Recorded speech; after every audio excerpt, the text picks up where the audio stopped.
Welcome back to my channel. Actually এখন বাজে হচ্ছে 7:30 সন্ধে।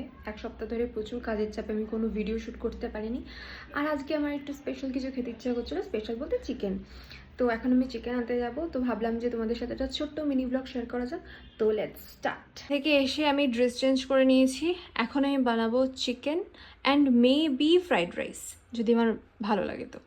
তো চলো তোমাদের সাথেও দেখাই। যে এনেছি হচ্ছে চিকেন, আজকে আমি একটু মেটেও এনেছি। তো যেটা হচ্ছে চিকেন, আর এর মধ্যে আছে সব সবজি বাজার, সব কিছু ধুয়ে ঠুয়ে দেখা হচ্ছে। মাছটা কেটে নিয়েছি, চিকেন ধোয়া আছে, এখানে টমেটো আর লঙ্কা এখনো কাটা বাকি আছে। তেল গরম হচ্ছে, মশলাটা আমি ভালো করে কষিয়ে নিচ্ছি।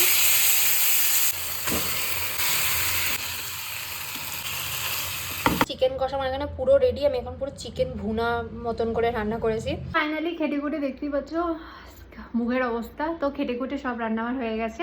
ফ্রাইড রাইস, চিকেন কষা আর তার সাথে স্যালাড। চলো তোমাদের দেখা। রাইস, যেখানে চিকেন কষা আর এই যে স্যালাড। আমি রান্না করে ফ্রেশ হয়ে নিয়েছি, কারণ রান্না করার পর প্রচণ্ড গরম লাগছিল আর মোটামুটি ভালোই গরম পড়ে গেছে ব্যাঙ্গালোরে। এখন আমি একটু স্কিন কেয়ার করবো। আমার ডিনার ডান, আর আজকে ডিনারটা জাস্ট অসাধারণ হয়েছিল। তো আর আজকে আমার একটা শ্যুটও ছিল, সেই শ্যুটটাও আমার হয়ে গেছে। তো দেখা হচ্ছে একটা নেক্সট ভিডিওতে, ততক্ষণের জন্য টাটা।